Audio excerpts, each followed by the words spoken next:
Hello students, कैसे हैं आप सभी लोग। मैं हूं Puja Singh and welcome back to my channel accounting master class. And this is the 22nd lecture. ये हमारा 22वां लेक्चर है on the subject principles of management. And इस टाइम हम लोग पढ़ रहे हैं स्टाफिंग, जो कि है third function of management. First function हम लोग पहले ही पढ़ चुके हैं, फर्स्ट फंक्शन था प्लानिंग। सेकंड फंक्शन हम लोग डिटेल में डिस्कस कर चुके हैं, जो कि था ऑर्गेनाइजिंग। एंड इस टाइम हम लोग पढ़ रहे हैं स्टाफिंग, जो कि है third function of management. 5 function मैंने बताए थे ना, तो इस टाइम हम लोग थर्ड फंक्शन पढ़ रहे हैं स्टाफिंग। एंड स्टाफिंग पे मेरा ये दूसरा लेक्चर है। ठीक है, जहां पे मैंने फर्स्ट जो लेक्चर था उसमें मैंने इंट्रोडक्शन पार्ट डिस्कस किया था, तो उसको भी जरूर देख लीजिएगा अगर आपने वो लेक्चर मिस कर दिया है तो। ठीक है, चलिए वैसे आज का लेक्चर हम स्टार्ट करते हैं। आज हम पढ़ने वाले हैं स्टाफिंग प्रोसेस के बारे में। ठीक है, स्टाफिंग तो हमने समझ लिया, स्टाफिंग क्या होता है। राइट पर्सन को राइट पोजीशन पे राइट टाइम पे जो अपॉइंट किया जाता है, दैट इज कॉल्ड स्टाफिंग। ठीक है, स्टाफिंग तो हमने देख लिया कि किसी भी ऑर्गेनाइजेशन की टाइमली जो मैन पावर की रिक्वायरमेंट है उसको फुलफिल करना, दैट इज स्टाफिंग। ठीक है, तो एक बार लास्ट लेक्चर पे जरूर देखिएगा, क्योंकि मैंने वहां पे स्टाफिंग और इंट्रोडक्शन उसका और इम्पोर्टेंस, ठीक है, वो सब डिटेल में वहां पे डिस्कस किया है। आज हम पढ़ेंगे स्टाफिंग का प्रोसेस। तो स्टाफिंग तो समझ में आ गया, अब हम पढ़ेंगे स्टाफिंग का प्रोसेस।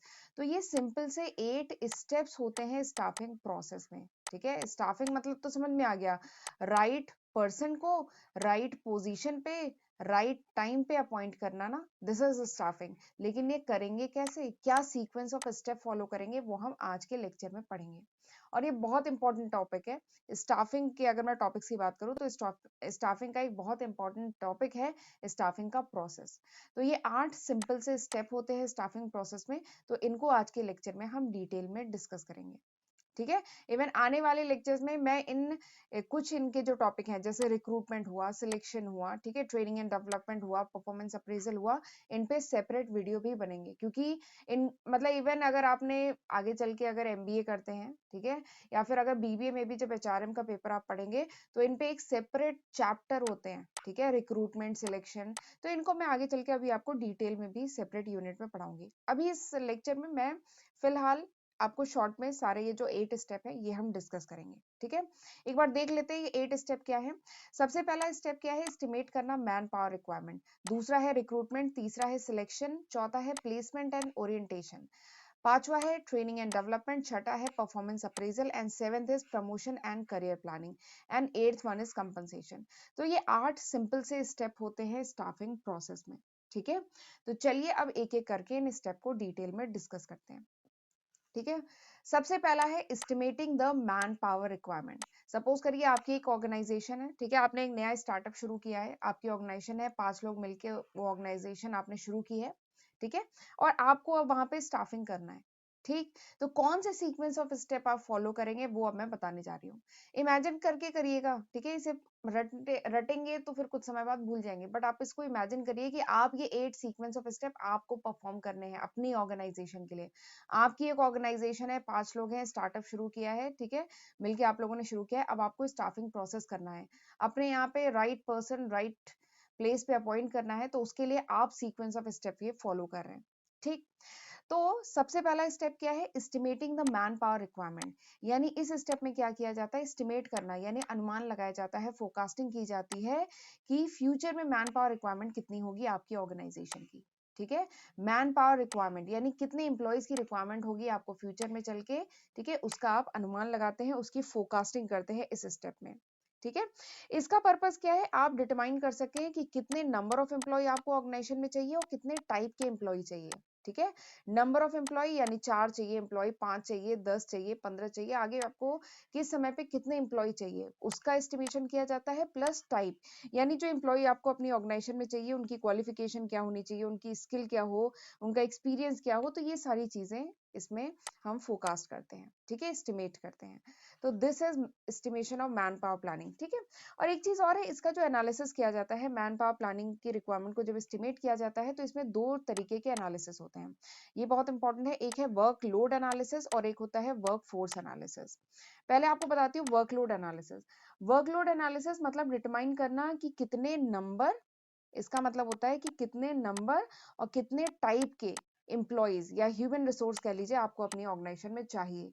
ठीक है, अपनी ऑर्गेनाइजेशन में अपने ऑर्गेनाइजेशन के ऑब्जेक्टिव को अचीव करने के लिए कितने नंबर ऑफ एम्प्लॉय चाहिए और कितने टाइप के एम्प्लॉय चाहिए, यानी 5 चाहिए एम्प्लॉय, 6 चाहिए, 10 चाहिए, कितने एम्प्लॉय चाहिए, और उन एम्प्लॉय की क्वालिफिकेशन क्या होगी, वो बीटेक हो, एमबीए हो, सीए हो, आईसीडब्ल्यूए हो, तो वो क्या हो, ठीक है, उनकी क्वालिफिकेशन क्या हो, एक्सपीरियंस क्या हो, तो वो उसका टाइप चाहिए। ठीक है, तो ये वर्कलोड एनालिसिस में किया जाता है। दूसरा क्या है, वर्कफोर्स एनालिसिस। वर्कफोर्स एनालिसिस में आप करते हैं अपनी जो ऑर्गेनाइजेशन है उसमें अभी जो प्रेजेंट में जो ह्यूमन रिसोर्स है उनका एनालिसिस करते हैं कि अभी जो ह्यूमन रिसोर्स यानी कितने एम्प्लॉय है आपके ऑर्गेनाइजेशन में, तो वो एम्प्लॉय कितने हैं, ठीक है, और उनकी क्वालिफिकेशन क्या है, उनका टाइप क्या है, उसको एनालाइज किया जाता है। ठीक है, तो ये होता है वर्कफोर्स एनालिसिस। आपके यहाँ जो ऑलरेडी एग्जिस्टिंग वर्कफोर्स है उसको एनालाइज करते हैं कि कितने नंबर ऑफ एम्प्लॉय है और कितने टाइप के हैं। तो बेसिकली इस ये जो एनालिसिस आप करते हैं ना, इससे आपको आइडिया लग जाता है कि आपका ऑर्गेनाइजेशन जो है वो क्या अंडर स्टाफ है। अंडर स्टाफ मतलब ज्यादा लोगों की जरूरत है, आपने अभी कम एम्प्लॉय रखा है, तो अंडर स्टाफ है कि ओवर स्टाफ है, ठीक है, तो इसके बारे में आइडिया लग जाता है। अंडर स्टाफ है तो इसका मतलब आपको रिक्रूटमेंट सिलेक्शन करने की जरूरत है, और अगर ओवर स्टाफ है यानी कुछ एम्प्लॉय को रिमूव करने की या प्रमोट करने की या ट्रांसफर करने की जरूरत है। ठीक है, तो इससे ये आइडिया लग जाता है। तो ये जो पूरा प्रोसेस है, पूरा जो पहला स्टेप है, नॉट प्रोसेस सॉरी, जो पहला स्टेप है इसका एम क्या है, इसका एम है ये जो एस्टिमेट किया जाता है मैन पावर रिक्वायरमेंट, इसका एम क्या है कि right number of employee right kind के राइट प्लेस पे और सही समय पे अपॉइंट किया जा सके, इसका पर्पस है। ठीक है, सही नंबर, यानी अगर 3 एम्प्लॉय की जरूरत है तो 3 एम्प्लॉय ही अपॉइंट हो। ठीक है, ऐसा नहीं है कि 3 एम्प्लॉय की जरूरत है तो 5 एम्प्लॉय अपॉइंट कर दी जाए। अगर ऐसा कर देंगे तो क्या होगा, कॉस्ट बढ़ जाएगी ना, लेबर कॉस्ट बढ़ जाएगी। तो राइट नंबर राइट तरीके के राइट प्लेस पे राइट टाइम पे अपॉइंट करना इस स्टेप का पर्पस है। तो this is the first step, estimating the man power requirement. तो आपने एस्टिमेट कर लिया मैन पावर रिक्वायरमेंट, आपने निकाला, तो आपको पता चला कि आपको 5 एम्प्लॉय की अपनी ऑर्गेनाइजेशन में जरूरत है। ठीक है, और उन 5 एम्प्लॉय की क्या क्वालिफिकेशन होनी चाहिए ये भी आपने एनालाइज कर लिया कि आपको बीटेक चाहिए, आपको एमबीए चाहिए, ये भी आपने फर्स्ट स्टेप में एनालाइज कर लिया। ठीक, पहला स्टेप हो गया। अब दूसरा स्टेप आता है रिक्रूटमेंट। रिक्रूटमेंट मतलब क्या होता है, रिक्रूटमेंट इज द प्रोसेस, ये एक प्रोसेस होता है जिसमें आप सर्च करते हैं प्रोस्पेक्टिव एम्प्लॉय को। ठीक है, सर्च करते हैं एंड उनको इनकरेज करते हैं कि वो आपकी ऑर्गेनाइजेशन के लिए, आपकी ऑर्गेनाइजेशन में जो जॉब वैकेंसीज हैं उसके लिए अप्लाई करें। ठीक है, दिस इज रिक्रूटमेंट। रिक्रूटमेंट में आप सर्च करते हैं कि ये जो प्रोस्पेक्टिव एम्प्लॉय हैं ये मिलेंगे कहाँ पे। ठीक है, ये प्रोस्पेक्टिव एम्प्लॉय किसी कॉलेज में मिलेंगे, आपको कैंपस प्लेसमेंट करना पड़ेगा, या किसी कंसल्टेंसी वगैरह जो होती है उनको कांटेक्ट करना पड़ेगा, या जो जॉब पोर्टल्स होते हैं naukri.com और ये सब होते हैं इनको कांटेक्ट करना पड़ेगा। तो ये जो प्रोस्पेक्टिव कैंडिडेट्स हैं, प्रोस्पेक्टिव एम्प्लॉय हैं, ये आपको मिलेंगे कहाँ, उनको सर्च किया जाता है इस प्रोसेस में। This is recruitment. और उनको मोटिवेट किया जाता है कि वो आपकी ऑर्गेनाइजेशन में जो भी वैकेंसी है उसके लिए अप्लाई करें। ठीक, दिस इज रिक्रूटमेंट, इसको हम रिक्रूटमेंट कहते हैं। रिक्रूटमेंट का एम क्या होता है, रिक्रूटमेंट का एम होता है कि आप क्रिएट कर सके एक पूल ऑफ एप्लीकेंट। ठीक है, एक पूल ऑफ एप्लीकेंट, ठीक है, किसी कॉलेज में कैंपस प्लेसमेंट के लिए अगर आप जाएंगे तो एक पूल ऑफ एप्लीकेंट आपको मिल जाएंगे। अगर आपको बीटेक कैंडिडेट चाहिए तो आप एक बीटेक के अच्छे कॉलेज में जाएंगे जहाँ पे फाइनल ईयर के काफी स्टूडेंट्स हो, तो आपको एक पूल ऑफ एप्लीकेंट मिल जाएगा, फिर आप इनमें से बेस्ट कैंडिडेट चूज करेंगे, जो मैं अगले स्टेप में बताऊंगी जो आप सिलेक्शन में करते हैं। फिलहाल रिक्रूटमेंट में आप केवल सर्च करते हैं, सर्च करते हैं एम्प्लॉय को, प्रोस्पेक्टिव जो बेस्ट सूटेड एम्प्लॉय है उन्हें सर्च करते हैं और उनको इनकरेज करते हैं कि वो आपकी जॉब के लिए अप्लाई करें। ठीक है, आपकी ऑर्गेनाइजेशन में जो वैकेंसी है उसके लिए अप्लाई करें। और ये जो सोर्सेज होते हैं ना, रिक्रूटमेंट के जो सोर्सेज होते हैं, it could be internal, it could be external. ये इंटरनल एक्सटर्नल दोनों हो सकते हैं। इंटरनल मतलब आप प्रमोशन से, ठीक है, या फिर ट्रांसफर से। वैसे चलिए, अभी तो मैंने जो एग्जांपल बताया था उसमें छोटा सा आपका स्टार्टअप अभी शुरू हुआ था 5 लोगों का, तो यहाँ पे ऐसा कोई प्रमोशन और ट्रांसफर नहीं हो सकता। बट अगर कोई बड़ी ऑर्गेनाइजेशन है तो उसकी दूसरी ब्रांच से कोई ट्रांसफर करके, ठीक है, आप अपनी जॉब वैकेंसी भर सकते हैं, या प्रमोशन करके, किसी जूनियर एम्प्लॉय का प्रमोशन करके भर सकते हैं। तो ये क्या हुआ, इंटरनल सोर्स हुआ रिक्रूटमेंट का। और एक्सटर्नल सोर्स में क्या आ सकता है, इंटरनल सोर्स में जो अभी मैंने बताया कि प्लेसमेंट कंसल्टेंट हो सकते हैं, कैंपस रिक्रूटमेंट हो सकता है, वो एक्सटर्नल सोर्स होता है। तो रिक्रूटमेंट क्या हो गया, रिक्रूटमेंट हमें समझ में आ गया कि ये एक प्रोसेस है जिसमें प्रोस्पेक्टिव जो कैंडिडेट है, प्रोस्पेक्टिव एम्प्लॉय है, उनको सर्च किया जाता है, ठीक है, और उनको मोटिवेट किया जाता है कि वो आपकी कि वो अप्लाई करें आपके ऑर्गेनाइजेशन में वैकेंसी के लिए। तो दिस इज रिक्रूटमेंट। चलिए आगे बढ़ते हैं। वैसे रिक्रूटमेंट में मेरा एक सेपरेट वीडियो भी आएगा, ठीक है। अगला है सिलेक्शन। सिलेक्शन क्या है, देखिए आपने फिर एनालाइज किया कि ये जो कॉलेज है, कोई पर्टिकुलर कॉलेज है, वो बेस्ट रहेगा, मुझे वहां से बढ़िया कैंडिडेट मिल सकते हैं। ठीक है, आपको बीटेक कैंडिडेट की रिक्वायरमेंट थी, आपको 5 बीटेक कैंडिडेट की रिक्वायरमेंट थी।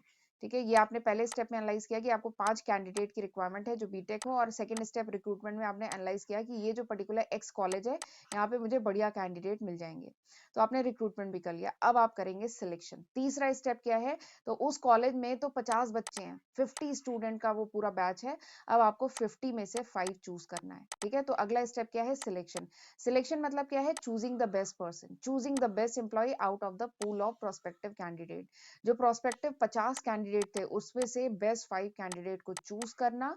ठीक है, जो आपने पूल ऑफ कैंडिडेट क्रिएट किया था ना, रिक्रूटमेंट से जो कैंडिडेट क्रिएट किए थे, उन सबको मोटिवेट किया था कि आपके ऑर्गेनाइजेशन के लिए वो अप्लाई करें। अब उनमें से 550 में से 5 बेस्ट कैंडिडेट को चूज किया जाता है सिलेक्शन प्रोसेस से। और ये जो सिलेक्शन का प्रोसेस है, अलग अलग ऑर्गेनाइजेशन अलग अलग प्रोसेस यूज करती है।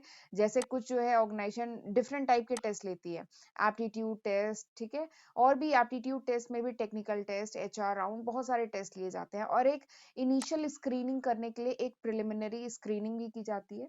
ठीक है, तो ये जब मैं सिलेक्शन पढ़ाऊंगी तब हम डिटेल में डिस्कस करेंगे कि कौन कौन से टाइप के टेस्ट ऑर्गेनाइजेशन यूज करती है। तो ये जो पूरा सिलेक्शन प्रोसेस है, इसका एम क्या है, इसका एम है कि ऑर्गेनाइजेशन को क्या मिल जाए, बेस्ट पर्सन। ठीक है, बेस्ट पर्सन, जो बेस्ट एम्प्लॉय रहे, जो best suited for the job position. आपके यहाँ पे जो वैकेंसी है उसके उसके लिए जो बेस्ट सूटेड एम्प्लॉय है वो आपको मिल जाए। इस सिलेक्शन का, ये जो सिलेक्शन का स्टेप है, यही इसका पर्पस है।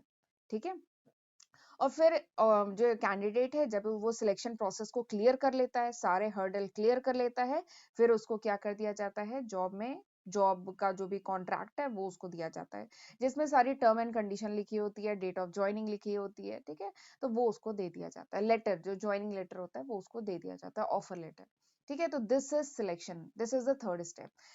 फिर आपने सिलेक्ट कर लिया, आपको 5 कैंडिडेट मिल गए। ठीक है, अब आप क्या करेंगे उस 5 कैंडिडेट का, आपको 5 बेस्ट कैंडिडेट जो आपके वैकेंसी, आपकी ऑर्गेनाइजेशन के लिए बेस्ट थे, वो आपको मिल गए। अब आप क्या करेंगे, अब आप उनका करेंगे प्लेसमेंट। अब आप उनको देंगे ओरिएंटेशन, ओरिएंटेशन, या आपको मिल जाएगा, उसे इंडक्शन भी कहते हैं। ठीक है, तो ये क्या होता है, देखिए प्लेसमेंट मतलब होता है, प्लेसमेंट मतलब होता है वो जो 5 कैंडिडेट आपने सिलेक्ट कर लिए सिलेक्शन के थ्रू, अब उनको जॉब असाइन करेंगे। वो आपकी कंपनी में अब आएंगे, आप उनको क्या करेंगे, जॉब असाइन करेंगे, उन्हें बताएंगे कि उनको क्या काम करना है, उनको एक पर्टिकुलर जॉब पोजीशन देंगे ना, तो उसी को कहते हैं प्लेसमेंट। आप उनको प्लेस करेंगे एक पर्टिकुलर जॉब पर।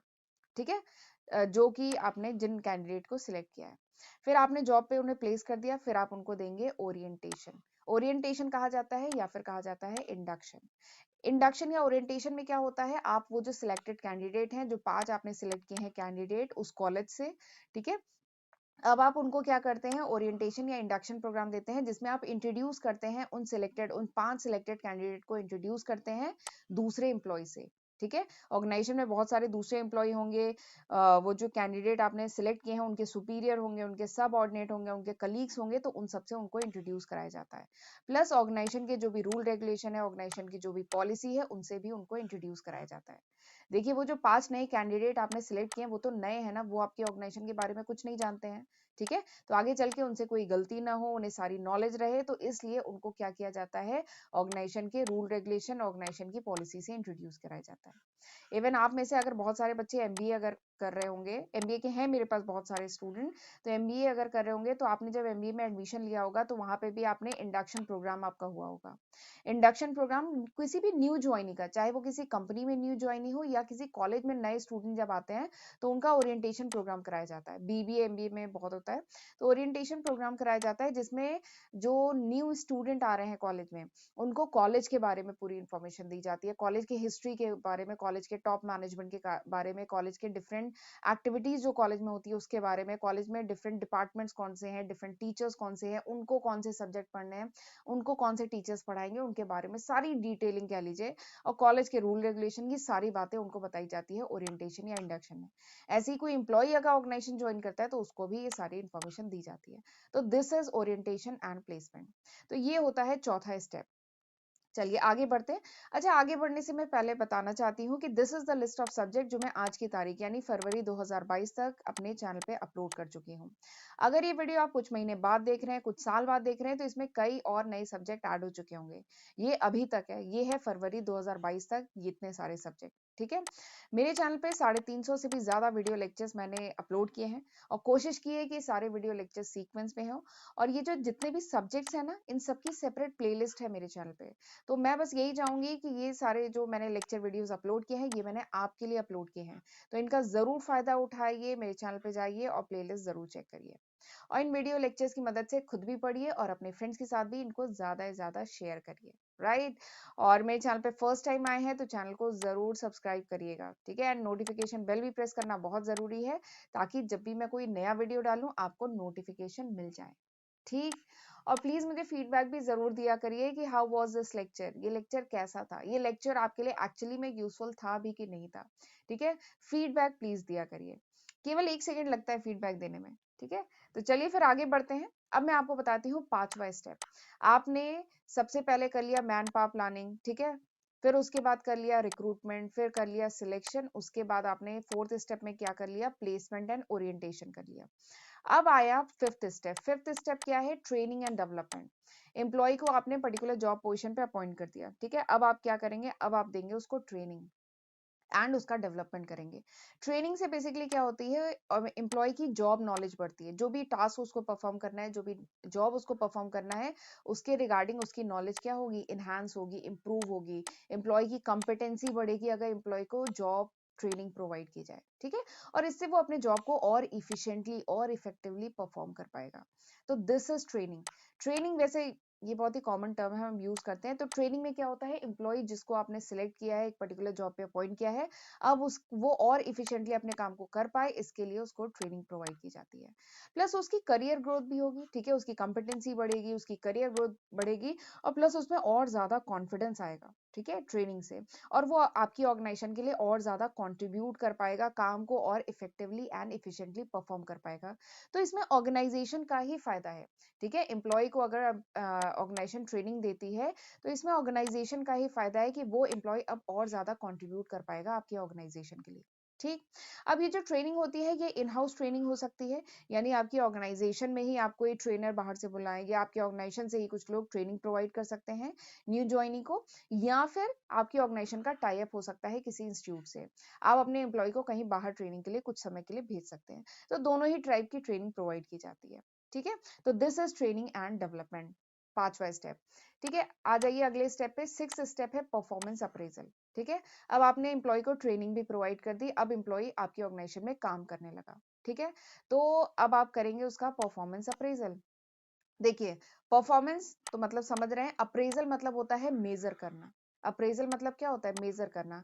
तो अब एम्प्लॉय जब आपकी ऑर्गेनाइजेशन में काम करने लगा, कुछ महीने काम कर लिया है, ठीक है, तो अब आप करेंगे उसका परफॉर्मेंस अप्रेजल। परफॉर्मेंस अप्रेजल मतलब systematic evaluation of employee performance, यानी जो एम्प्लॉय काम कर रहा है उसकी परफॉर्मेंस को आप सिस्टमैटिकली इवैल्यूएट करेंगे। ठीक है, कैसा काम कर रहा है, pre determine against the pre determine standard, यानी आपने पहले से कुछ स्टैंडर्ड सेट किए हुए हैं। ठीक है, जैसे एग्जांपल लेते हैं कि आपने पहले से सेट किया हुआ है कि एक दिन में जैसे 8 घंटे एम्प्लॉय काम करता है, एक दिन में 8 घंटे काम करता है, तो इस 8 घंटे में वो, सपोज करिए आपकी फर्नीचर की शॉप है, आपने कारपेंटर रिक्रूट किया है, ठीक है, कुछ टेक्नीशियन कारपेंटर रिक्रूट किए, तो आपने निकाला है कि एक दिन में एम्प्लॉय जो है एक चेयर बना सकता है। आपके यहाँ पे चेयर टेबल मैन्युफैक्चर होती है, तो एक चेयर, एक कारपेंटर जो है एक चेयर बना सकता है। ठीक है, ये आपने पहले से प्री डिटरमाइंड स्टैंडर्ड आपने सेट किए हुए हैं कि एक दिन में 8 घंटे की जॉब होती है जिसमें एक चेयर आसानी से बनाई जा सकती है। ठीक है, तो परफॉर्मेंस अप्रेजल में क्या होता है, आप सिस्टमैटिकली इवैल्यूएट करते हैं अपने एम्प्लॉय की परफॉर्मेंस को।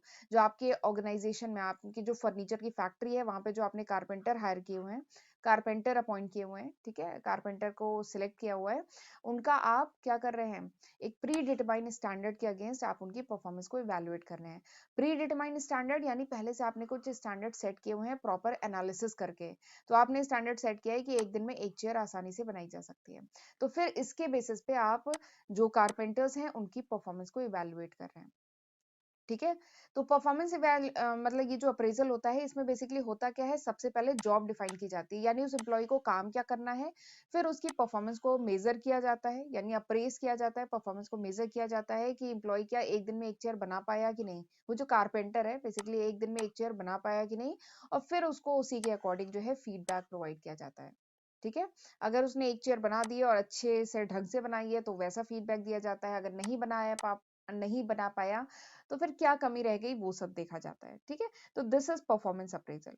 और परफॉर्मेंस अप्रेजल जो किया जाता है, इसका पर्पस क्या है, इसका पर्पस है ताकि ऑर्गेनाइजेशन में जो एम्प्लॉयज हैं उनको अब बेटर असाइनमेंट, अगर वो ये काम अच्छे से कर ले रहा है तो अब उसको नेक्स्ट असाइनमेंट जो है वो बेटर असाइनमेंट दिया जा सके, उसका प्रमोशन किया जा सके, उसका ट्रांसफर किया जा सके। ठीक है। तो इन सब पर्पस से परफॉर्मेंस अप्रेजल किया जाता है। ठीक है। प्रमोशन के लिए तो बहुत ही जरूरी है, प्रमोशन उन्हीं एम्प्लॉय को मिलेगा जो अच्छा काम करेंगे। ठीक है। तो प्रमोशन के लिए परफॉर्मेंस अप्रेजल किया जाता है। ठीक है। प्लस बेटर असाइनमेंट के लिए ट्रांसफर अगर करना है किसी दूसरे डिपार्टमेंट में, तो एम्प्लॉय काम कर पा रहा है कि नहीं कर पा रहा है, कैसा कर पा रहा है, तो उसी के बेसिस पे लिया जाएगा। तो this is the six step performance appraisal. आ जाइए अगले स्टेप पे, that is promotion. Seventh step क्या है, प्रमोशन एंड करियर प्लानिंग। तो प्रमोशन मतलब क्या होता है, हम जानते हैं, ये वर्ड वैसे काफी यूज होता है, ये कोई नया टर्म नहीं होगा आपके लिए। प्रमोशन हम जानते हैं बहुत ही इंपॉर्टेंट, बहुत ही इंटीग्रल पार्ट होता है किसी के भी करियर में। ठीक है। किसी के, क्योंकि आप में से काफी बच्चे जॉब होल्डर भी हैं, तो आप जानते हैं प्रमोशन की क्या इंपॉर्टेंस है। किसी के भी करियर के लिए प्रमोशन एक बहुत ही इंपॉर्टेंट इंटीग्रल पार्ट होता है। तो प्रमोशन क्या होता है, advancement of employee in the management hierarchy, यानी ये जो मैनेजमेंट की हायरार्की है इसमें जो एडवांसमेंट होता है एम्प्लॉय का, एम्प्लॉय जो ऊपर की पोजीशन पे शिफ्ट होता जाता है, एडवांसमेंट होता जाता है एम्प्लॉय का, इसी को कहा जाता है प्रमोशन। पहले क्या था, एग्जाम्पल लेते हैं, पहले क्या था, मैनेजर था, अब क्या बन गया, चीफ मैनेजर। ठीक है। या पहले था असिस्टेंट मैनेजर, अब क्या बन गया, मैनेजर बन गया। ठीक है। तो ये क्या है, प्रमोशन। तो अगला जो स्टेप आता है स्टाफिंग प्रोसेस में, दैट इज प्रमोशन। तो प्रमोशन क्या है, एम्प्लॉय का जो एडवांसमेंट होता है मैनेजमेंट हायरार्की में, that is called promotion. But promotion आती है, ठीक है, तो उसके साथ एक और चीज मिलती है, एक और नहीं कई और चीजें मिलती हैं प्रमोशन के साथ, और ज्यादा जॉब रिस्पॉन्सिबिलिटी भी आती है। ठीक है। पहले मैनेजर थे, ठीक है, आसान था काम, बट आप चीफ मैनेजर हो गए, अब कई और रिस्पॉन्सिबिलिटीज आ जाएगी। ठीक है। ज्यादा पे मिलेगा, प्रमोशन के साथ पे पैकेज भी बढ़ता है, बट उसके साथ रिस्पॉन्सिबिलिटी भी बढ़ती है।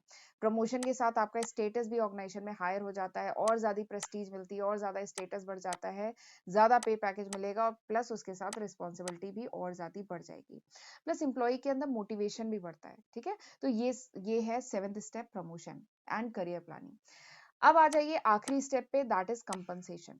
तो कंपनसेशन तो हम जानते हैं, एम्प्लॉय जो भी ऑर्गेनाइजेशन में काम करता है उसके बदले में जो भी पे मिलता है ऑर्गेनाइजेशन को, जो भी रिवॉर्ड मिलता है एम्प्लॉय को, that is called compensation. Compensation क्या है, जो भी पे, जो भी रिवॉर्ड मिलता है, दैट इज कॉल्ड कंपनसेशन। अब अलग अलग ऑर्गेनाइजेशन का जो कंपनसेशन की जो पॉलिसी होती है ना, वो अलग अलग होती है, क्योंकि कंपनसेशन की जो पॉलिसी होती है ना, ये बहुत सारे फैक्टर से इन्फ्लुएंस होती है। जैसे कुछ फैक्टर्स मैंने यहाँ पे लिखे हैं, जैसे सबसे पहला फैक्टर है कंपनी की फाइनेंशियल स्ट्रेंथ क्या है, यानी कंपनी फाइनेंशियली कितना स्ट्रांग है। अगर कंपनी फाइनेंशियली बहुत स्ट्रांग है, तो कंपनी अपने एम्प्लॉय को बहुत अच्छा पे पैकेज प्रोवाइड करती है। ठीक है। खूब बोनस देती है, अप्रेजल देती है। ठीक है। बट अगर फाइनेंशियली स्ट्रांग नहीं है तो नहीं पे कर पाती है।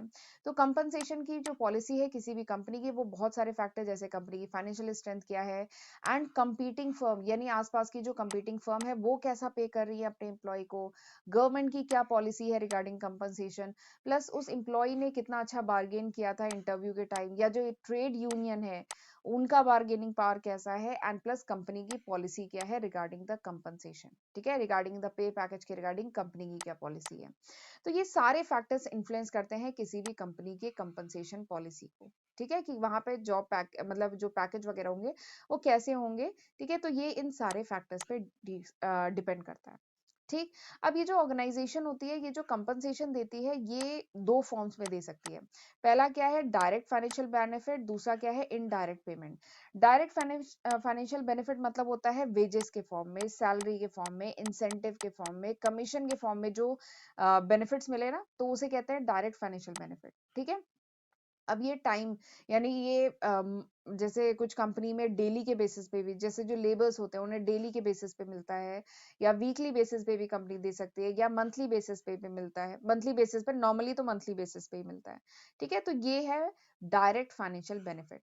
फिर ऐसे ही एक इनडायरेक्ट बेनिफिट भी होता है, जैसे कुछ ऑर्गेनाइजेशन जो होती हैं इनडायरेक्ट फाइनेंशियल बेनिफिट भी प्रोवाइड करती हैं, जैसे फ्री ट्रांसपोर्टेशन फैसिलिटी प्रोवाइड कर दी, या फ्री हाउसिंग प्रोवाइड कर दी, फ्री मेडिकल फैसिलिटी प्रोवाइड कर दी, ठीक है। तो ये क्या है, इनडायरेक्ट बेनिफिट, इनडायरेक्ट पेमेंट, ठीक है। तो वो भी कंपनसेशन का ही पार्ट होता है। वैसे ये चीजें मैंने डिटेल में डिस्कस किया है कहाँ पर, जहाँ पे मैंने कॉस्ट अकाउंटिंग में लेबर कॉस्ट, कॉस्ट अकाउंटिंग जो सब्जेक्ट है उसमें एक टॉपिक आता है लेबर कॉस्ट का, वहां पे इन सब के बारे में, कंपनसेशन के बारे में डिटेल में वहां पे डिस्कस किया है मैंने, ठीक है। तो फिलहाल यहाँ पे जान लीजिए कि 8th स्टेप है कंपनसेशन, ठीक है। इसके 2 फॉर्म्स होते हैं, डायरेक्ट एंड इनडायरेक्ट। तो ये सिंपल से 8 स्टेप है, स्टाफिंग प्रोसेस के सिंपल से 8 स्टेप है, इन्हें रटिएगा नहीं, ठीक है।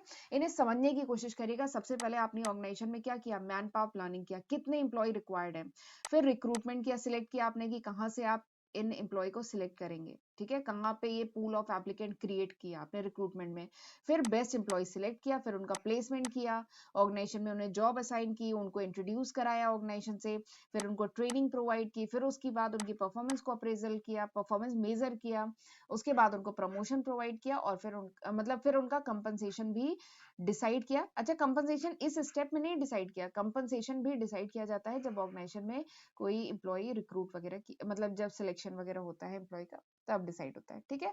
तो कंपनसेशन भी एक स्टाफिंग प्रोसेस, स्टाफिंग का प्रोसेस का एक स्टेप होता है। तो ये सिंपल से 8 स्टेप थे, ठीक है। और ये एग्जाम में बहुत पूछे जाते हैं, तो जरूर इन स्टेप को ध्यान में रखिएगा, ठीक है। और इनको डिटेल में डिस्कस भी करिएगा, जनरली ये लॉन्ग टाइप क्वेश्चन में पूछे जाते हैं, ठीक है।